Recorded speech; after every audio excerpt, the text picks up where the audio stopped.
गए। घमंड किस बात पे, तकब्बुर किस बात पे? कभी दौलत पे, पैसे पे, बच्चों की नौकरी पे घमंड आए ना, तो एक चक्कर कब्रिस्तान का लगा लिया करो।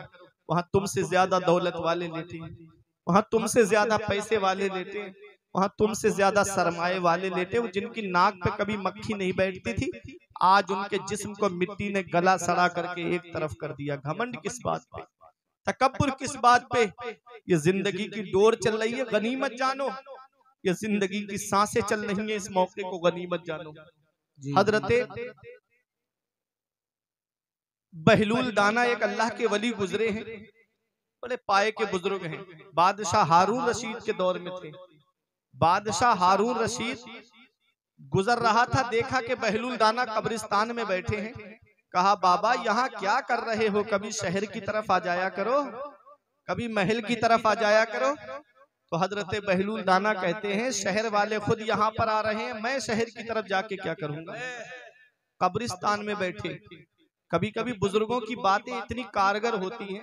बादशाह गुजर के जा रहा था तो देखा कि बहलूल दाना रोड जाम किए हुए हैं, इधर भी जाम लगा है, उधर भी जाम लगा है। जाम से आप बखूबी वाकिफ होंगे।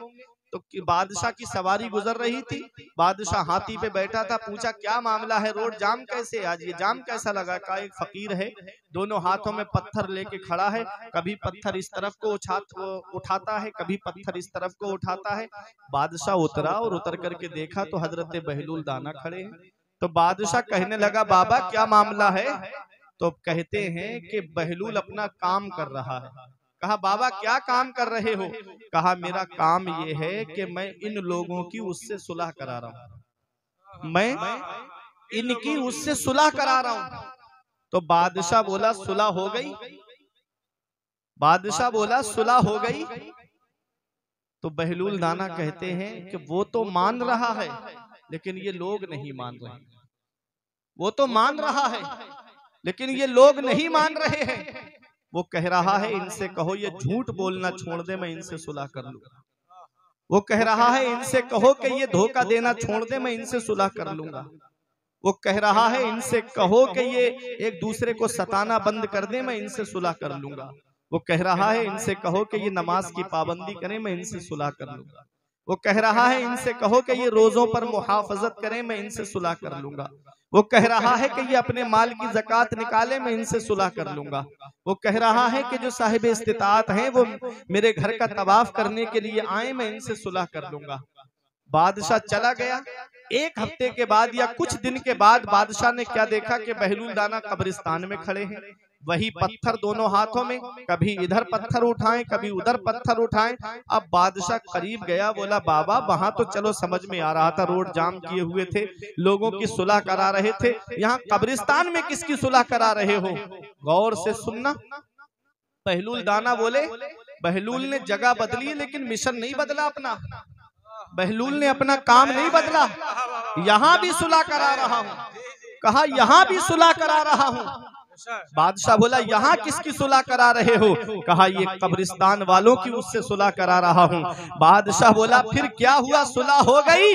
कहा कि अब ये मान रहे हैं, वो नहीं मान रहा है। क्या समझे? अभी जिंदगी की डोर चल रही है, अभी गुनाहों से तौबा कर लो, अभी अपने गुनाहों से माफी मांग लो, अभी अपने गुनाहों से तौबा कर लो, मेरा रब तुमसे राजी हो जाएगा, मेरा रब तुमसे राजी हो जाएगा। कहीं ऐसा ना हो मरने के बाद कब्र में पछताना पड़े। कब्रिस्तान ऐसे बुजुर्गों से भरा पड़ा है जो कहते थे मौलाना साहब फजर से नमाज पढ़ने आएंगे। कब्रिस्तान ऐसे नौजवानों से भरा पड़ा है जो कहते थे इमाम साहब जुमे से नमाज पढ़ने के लिए आएंगे। साथ जिनके थे यहाँ लश्करों फौजों सिपा बेकसाना कब्र के अंदर अकेले चल बसे, एक साथ भी ना ठहरे वादा जिनका आ गया, जी के जी में रह गए अरमान सारे चल बसे। पढ़ के तू कुरान को अब जमा कर ले कुछ सवाब, कब्र पर फिर कौन आए फातिहा के वास्ते, काम वो कर ले प्यारे जिसके बाइस कब्र में बागे रिजवा से खुले खिड़की हवा के वास्ते, दोज़ख के किए जन्नत का है उम्मीदवार, कसरे जन्नत तो बना है बार सा है। वाह वाह, नारे तकबीर, नारे रिसालत, मसलके आला हजरत, जश्न अज़मत मुस्तफा कॉन्फ्रेंस, नारे तकबीर, नारे रिसालत। आला हजरत फरमाते हैं आज ले उनकी पन्हा, आज मदद मांग उनसे, कल ना मानेंगे कयामत में अगर मान गया। अल्लाह को राजी करो, उसके रसूल को राजी करो। ये दुनिया की चटक बटक कुछ नहीं है, फर्क दुनिया ही में है सिर्फ गदाओ शह का, एक ही कब्र है दोनों की जमीन के नीचे। किसी अमीर की कब्र को सोने से नहीं बनाया जाता, चांदी से नहीं पोता जाता, चाहे अमीर हो चाहे गरीब हो, एक ही कब्र है दोनों की जमीन के नीचे। मेरे अजीजों, कभी कब्रिस्तान जाके देख लिया करो। एक बार बरसात के मौसम में मैं कब्रिस्तान गया फातिहा पढ़ने, तो कालम बना हुआ था सीमेंट का, उस पे ऐसा ऐसा कीड़ा जमा हो गया, देख के झुरझुरी आने लगी, जिसम के रोंगटे खड़े हो गए। या अल्लाह, ये सारे कीड़े जमीन के नीचे, क्या हाल होगा जिस्म का। हल्की सी चूंटी कान में चली जाए, रात की नींद उड़ जाती हमारी। कभी कब्र के बारे में सोचा, कभी गौर किया कब्र के अंदर हमारा क्या हाल होगा। आज इंसान अपनी खूबसूरती पे नाज करता है, मेरा लिबास अच्छा, मेरा मकान अच्छा, मेरा नाम ऊंचा। मरने के बाद यही तीन चीजें अल्लाह पहले बदल देता है, नाम मरहूम, मकान कब्र, लिबास कफन बना देता है। जिसके लिए पूरी जिंदगी आदमी मेहनत करता है, मेरा नाम ऊंचा हो जाए, मेरा मकान अच्छा हो जाए, मेरा लिबास अच्छा हो जाए। मरने के बाद यही तीन चीजें सबसे पहले मेरा रब बदलता है, नाम मरहूम, लिबास कफन, मकान कब्र बना देता है। ये कब्र, हमारे बुजुर्ग जब कब्रिस्तान से गुजरते थे तो खड़े होकर रोते थे, आंखों से आंसू, दाढ़ी भीग जाती, आंसू जमीन पे गिरते। देखने वाले देख के कहते थे, हुजूर आप बख्शे बख्शाए फिर भी इतना रोते हो। कहते ये कब्र दुनिया की मंजिलों में सबसे आखिरी मंजिल है और आखिरत की मंजिलों में सबसे पहली मंजिल है। अगर कब्र के सवालों के जवाब में पास हो गया तो आगे आसानियां हैं, और अगर कब्र के सवालों के जवाब में फंस गया तो आगे बड़ी मुश्किलें हैं। आला हजरत फरमाते उनको रहम आए तो आए, वरना वो कड़ी मार है क्या होना है। छुप के लोगों से किए जिसके गुनाह, वो खबरदार है क्या होना है। सिर्फ नारा लगा लेने से जन्नत नहीं मिलेगी। अम हसिबतुम अन तदखुलुल जन्नता, क्या तुम ये गुमान करे बैठे हो कि जन्नत इतनी आसानी से मिल जाएगी। जन्नत मिलना इतना आसान नहीं है जितना आज हम लोगों ने सोच रखा है। लब्बैक या रसूल अल्लाह, लब्बैक या रसूल अल्लाह, माना जानते हो इसका, या रसूल अल्लाह मैं हाजिर हूँ। चेहरे पे सुन्नत रसूल है तो नारा लगाओ मैं हाजिर हूँ। नमाजों की पाबंदी करते हो तो नारा लगाओ मैं हाजिर हूँ। पड़े पड़े बिस्तर पे सो रहे हैं फजर में और लब्बैक या रसूल अल्लाह, लब्बैक या रसूल अल्लाह, मैं हाजिर हूँ या रसूल अल्लाह। हमारे बुजुर्गों में से एक बुजुर्ग ने कहा कि जब तुझसे कोई ये कहे कि तू नबी का आशिक है तो तू खामोश हो जाना। अगर ये कह दिया कि मैं नबी का आशिक हूं तो नबी का आशिक और गलियों में गाने बजाता हुआ फिरे, नबी का आशिक और टीवी पर फिल्में देखे, नबी का आशिक और चेहरे पर सुन्नते रसूल भी नहीं। नबी के आशिक ऐसे नहीं होते। नबी का आशिक देखना है तो करनी की सरजमीन पे देखो, नबी का आशिक देखना है तो हजरत उवैस करनी को देखो। बू जहल बड़ा बदकिस्मत था, मैं खाने में रहा महरूम रहा, बिन देखे उवैसे करनी ने पी इश्क नबी का जाम लिया। कौन है हजरत उवैसे करनी? आका फरमाते हैं कि कुछ अल्लाह के बंदे ऐसे हैं कि लिबास फटा हुआ होता है, बाल बिखरे हुए होते हैं, परगंदा हाल होते हैं। लो अक़समा अलल्लाहि ला अबर्राहु, अगर वो अल्लाह की कसम खा ले तो अल्लाह उनकी कसम को जरूर पूरा फरमाता है। उन्हीं में से एक हजरत उवैस करनी है। यही बात सुनो, तकरीर खत्म करने जा रहा हूँ। कल शबे बारात है ना, तो जरा समझ लो किसके नाम की हम फातिहा कराते हैं। कौन है उवैस करनी? अल्लाहु अकबर, वो हजरत उवैस करनी के पैगंबर इस्लाम जिनके बारे में फरमाए कि कर्न में मेरा एक दीवाना रहता है, कर्न में मेरा एक आशिक रहता है। इतनी मोहब्बत थी मदीने वाले मुस्तफ़ा से, बज़ाहिर नबी का दीदार न कर सके, सहाबियत के दर्जे से महरूम रहे। सहाबी किसे कहते हैं? सहाबी की तारीफ है हुमुल मुमिनून अल्लज़ीना अदरकू सुहबतन नबी मअल ईमान ए बकाइही मअल इस्तिमरार। सहाबी उस मुसलमान को कहते हैं जो ईमान की हालत में नबी को देखे और ईमान की हालत में दुनिया से जाए। तो हजरत उवैस करनी थे नबी के दौर में, लेकिन बज़ाहिर नबी का दीदार ना कर सके। क्यों? अपनी बूढ़ी माँ की खिदमत की वजह से। अपनी माँ की खिदमत में लगे रहते थे। देखो, बिलाल हबशा से आ गए, सलमान फारस से आ गए, सुहैब रूम से आ गए, हजरत उवैसे करनी तो यमन में थे, करीब में थे, लेकिन नहीं पहुंचे। पूछा हजरत उवैसे करनी से तो कहा कि हजरत उमर फारूक आजम या हजरत मौला अली की जब उनसे मुलाकात हुई, पूछा आप गए क्यों नहीं? तो एक सवाल किया था, ये बताओ आपने मेरे आका का दीदार किया है, हमारे नबी की दाढ़ी शरीफ में कितने बाल सफेद थे? ये सवाल किया हजरत उवैसे करनी ने। तो उन दोनों सहाबी ने कहा कि आप बताएं। तो हजरत उवैसे करनी कहते हैं कि 17 बाल हमारे नबी की दाढ़ी शरीफ में सफेद थे। सुभान अल्लाह। ये हजरत उवैसे करनी है, बज़ाहिर नबी का दीदार नहीं किया, ख्वाब में कई मर्तबा नबी ने अपने आशिक को अपना दीदार कराया। वो हजरत उवैसे करनी, सादगी का आलम देखे।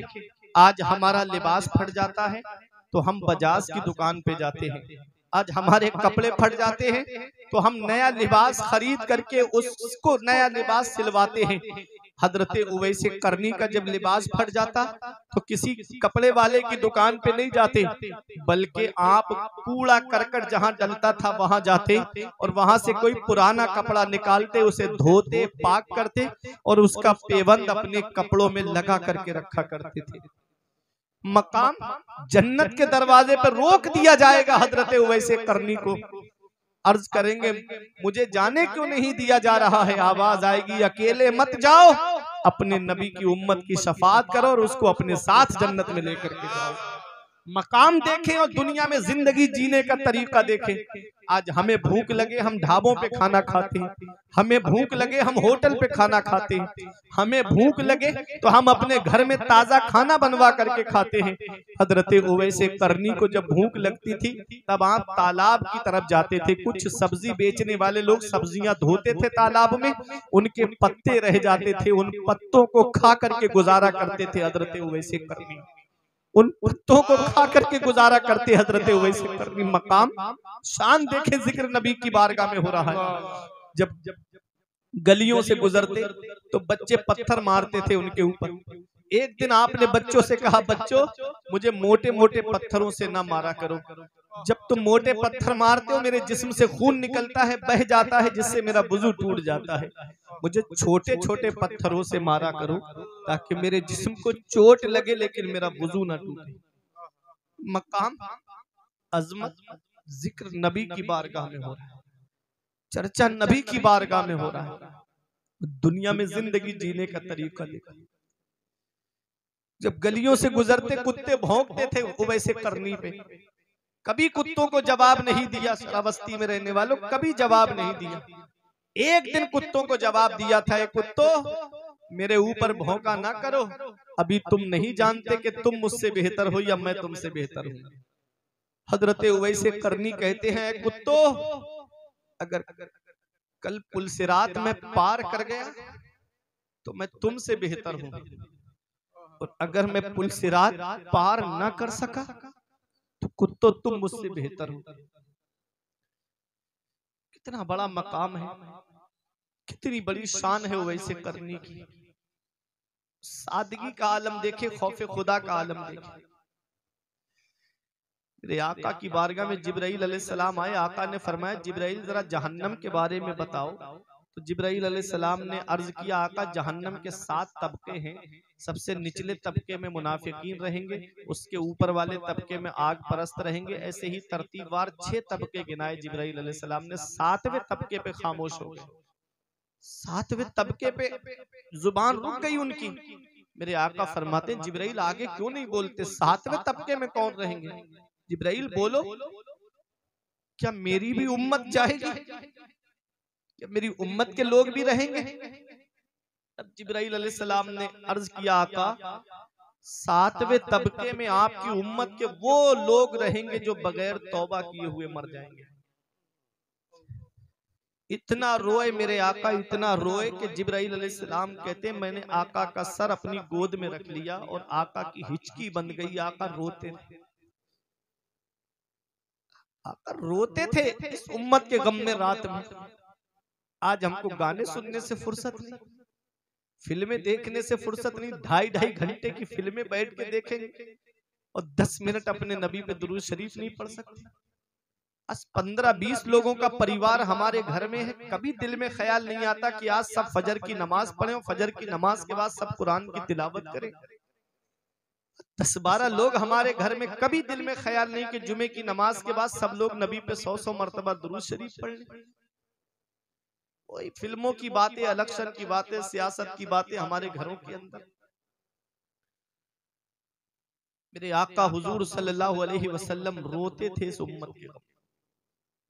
डॉक्टर इकबाल ने कहा था, तमाशा तो देखो कि दोज़ख की आतिश लगाए खुदा और बुझाए मोहम्मद, ताज्जुब की जाहे कि फिरदौस आला बनाए खुदा और बसाए मोहम्मद। कैसे बुझाया मेरे आका ने जहन्नम की आग को? यही सवाल गर्दिश कर रहा था तो इसका जवाब मिला तो बरेली की सरजमीन पे मिला। बरेली की सरजमीन पे इमाम इश्क मोहब्बत की बारगाह में मिला। हमने कहा, मेरे आका इमाम अहले सुन्नत, जरा ये बताएं आका ने जहन्नम की आग को कैसे बुझाया? तो जवाब मिलता है, अल्लाह क्या जहन्नम अब भी ना सर्द होगा, रो रो के मुस्तफा ने दरिया बहा दिए हैं, रो रो के मुस्तफा ने दरिया बहा दिए हैं। ये सोशल मीडिया पे माफीनामे, कल शबे बारात है, माफीनामे चालू हो गए व्हाट्सएप पे आना कि शबे बारात आ रही है, मुझे माफ कर देना, शबे बारात आ रही है, मुझको माफ कर देना। ये माफी उनसे मांगी जा रही है जो तुम्हें पहचानते तक नहीं, ये माफी उनसे मांगी जा रही है जो तुम्हें जानते तक नहीं। वो सोशल मीडिया वाले क्या तुम्हें पहचानेंगे? घर में बाप नाराज बैठा है, घर में माँ नाराज बैठी है, भाई भाई से नाराज बैठा है, बहन भाई के दरमियान ना इत्तेफाकी हो गई है, भाई बहन से नाराज बैठा है, बेचारी इंतजार करती है कि मेरे भाई के कदम मेरे घर में आ जाते। ईद के मौके पे दरवाजे पे नजरें लगी रहती, मेरे भाई के कदम मेरे घर में आ जाते। जरा सी बहनोई से बात हो गई, बहन से रिश्ता ही खत्म कर लिया। अल्लाह अकबर, ये हाल है। और माफी मांगी जा रही है व्हाट्सएप पर, माफी मांगी जा रही है फेसबुक पर, माफी मांगी जा रही है सोशल मीडिया पर। परिवार वाले नाराज बैठे हैं, चचा ताऊ भतीजे सब एक दूसरे से नाराज हैं। उनसे माफी मांग रहे हो जो तुम्हें पहचानते तक नहीं, उनसे माफी मांग रहे हो जो तुम्हें जानते तक नहीं। माफी मांगना है तो अपने परिवार में मांगो। अल्लाह इस रात में बनी कल्ब की बकरियों के बालों के बराबर लोगों की मग़फ़िरत फरमाता है। बनी कल्ब की बकरियां, अल्लाह वह सबसे ज्यादा बकरियां उसी कबीले में पलती थी। एक बकरी के बाल आप गिन के नहीं बता सकते। अब बताओ, उसमें इतनी बकरियां थीं कि तारीख में मिलता है कि जब वो बकरियां लेके जंगल में जाते थे तो जंगल में उनकी ही बकरियां नजर आती थी। कितने लोगों की मग़फ़िरत होती होगी। तो इस रात में अल्लाह सबको बख्शता है, उसे नहीं बख्शता जो आपस में एक दूसरे से बुराई करे बैठा है, जो आपस में एक दूसरे से ना इत्तेफाकी किए बैठा है। 3 दिन से ज्यादा तो मुसलमान को वैसे भी नाराजगी का इजहार नहीं करना चाहिए। 3 दिन होने से पहले ही आपस में ही सुलह कर लेनी चाहिए।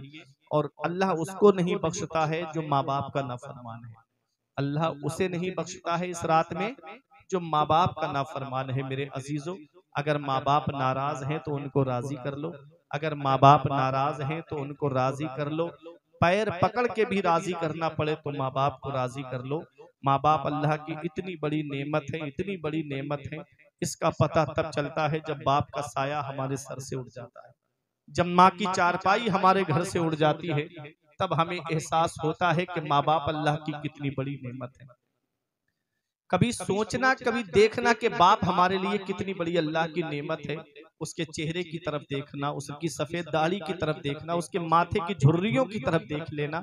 ये मुंबई कमाने जाने वाला एक बाप ही तो है, ये बेंगलोर दिल्ली कमाने जाने वाला एक बाप ही तो है, ये 3-3 साल के लिए सऊदी कमाने जाने वाला एक बाप ही तो है।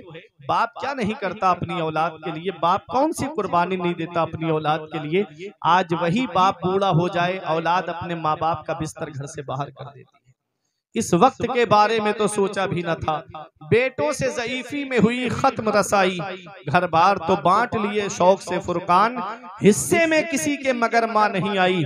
वक्त ठुकरा देगा एक दिन सारी मेरी ये कुर्बानियां, दामने उम्मीद में फकत नाकामियां रह जाएंगी। शादियों के बाद बेटे तो अलग हो जाएंगे, बाप के हाथों में फकत बैसाखियां रह जाएंगी।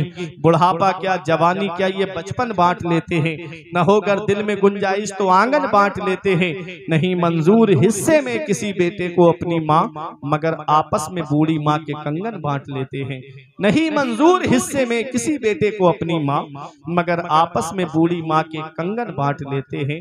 दिया था अब्बा ने जो एक झूमर बेच डाला था, खुशी से अपने अरमानों का दफ्तर बेच डाला था। बुलंदी मिल गई तो भूल बैठे हैं वही बेटे, कभी जिनके लिए अम्मी ने जेवर बेच डाला था। बुलंदी मिल गई तो भूल बैठे हैं वही बेटे, कभी जिनके लिए अम्मी ने जेवर बेच डाला था। तो मेरे अजीजों, शबे बरात में आप अपने माँ बाप को राजी करो, अपने भाइयों को राजी करो, अपने अजीजों को राजी करो, और इस रात में अपने गुनाहों से माफी मांगो, अपने गुनाहों से तौबा करो।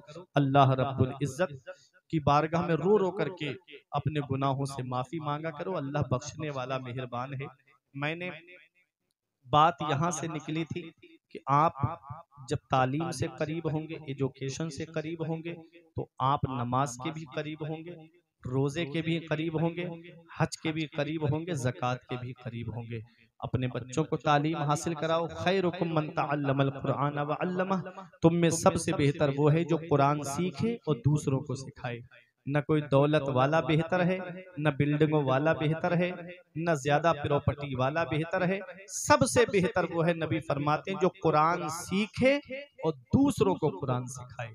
तो अपने बच्चों को तालीम से हम किनार कराओ, अपने बच्चों को दीनी तालीम सिखाओ, और अपने बच्चों को दीनी तालीम के साथ साथ दुनियावी तालीम भी सिखाओ।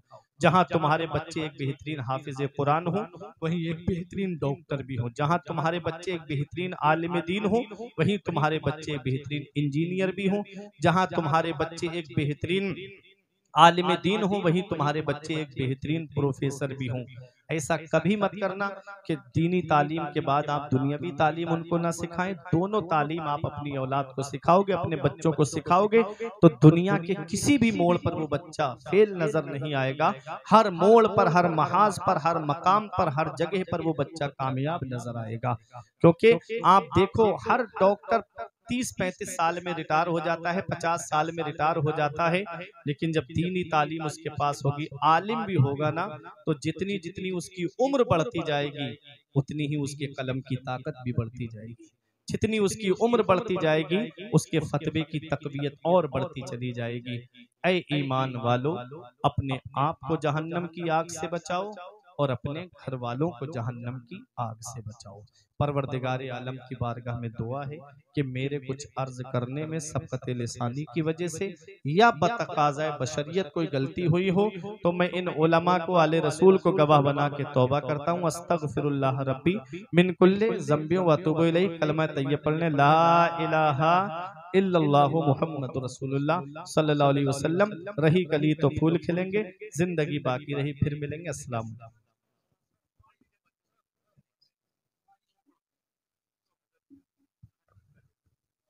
मुस्तफा जाने रहे मत पे लाखों सलाम, शम्ए बज़े में हिदायत पे लाखों सलाम। मुस्तफा जाने रहे मत पे लाखों सलाम, शम्ए बज़े में हिदायत पे लाखों। शेर यारे रम ता